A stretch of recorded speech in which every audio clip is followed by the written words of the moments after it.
vyprávět příběh o dračím králi.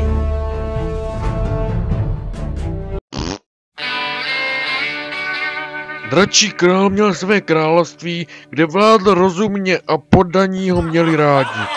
Všichni měli práci a daně měli tak akorát.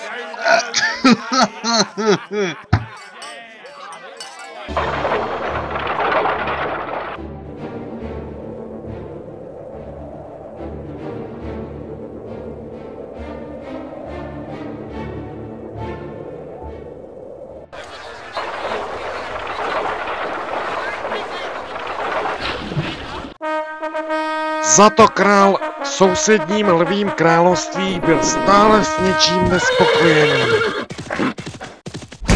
Nejvíc mu vadil jeho malý hrad. Šašku, pohni s tím pitím. No to je dost, a teď padej. Generále, slyšíte mě? Jistě, vaše jasnosti, co potřebujete?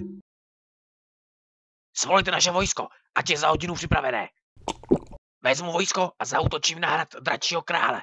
Ten má hrad krásně veliký, takový chci mít. A sakra, to musím říct svému králi. Králi, náš špech z lvího království žádá o slyšení. Dobrá tedy, spusť.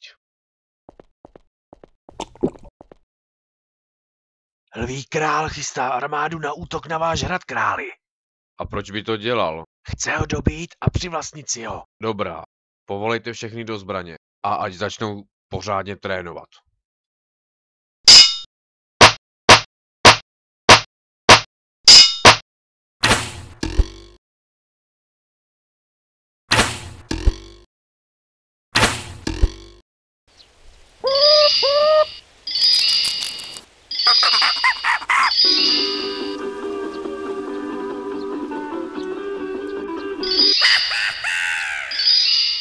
Být či nebýt, já toho draka snad nevyčaruju.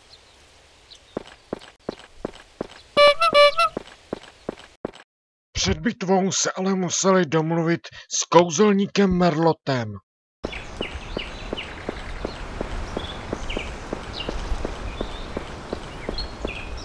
Tak pojďte, pánové, pojďte. Koukej se mi do očí, až hlava se ti zatočí. Životy vojáků nemarní, jen jednoho vojáka uvolní. Hrad bude bojovat a s válkou může skoncovat. A jak kouzelník Merlot rozhodl, tak se i stalo. O hrad bojovali jen dva rytíři. Za lví království generál, ale za dračí království sám král. Můj hrad nikdy nedostaneš. Připrav se na porážku.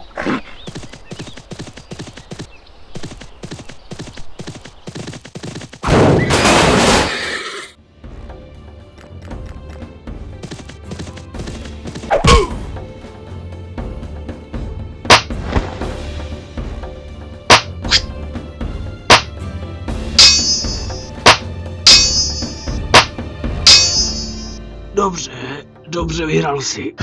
Hrad je můj a taky to tak zůstane. Nikomu ho nedám. A tak král dračího království o hrad nepřišel. Aspoň pro tentokrát.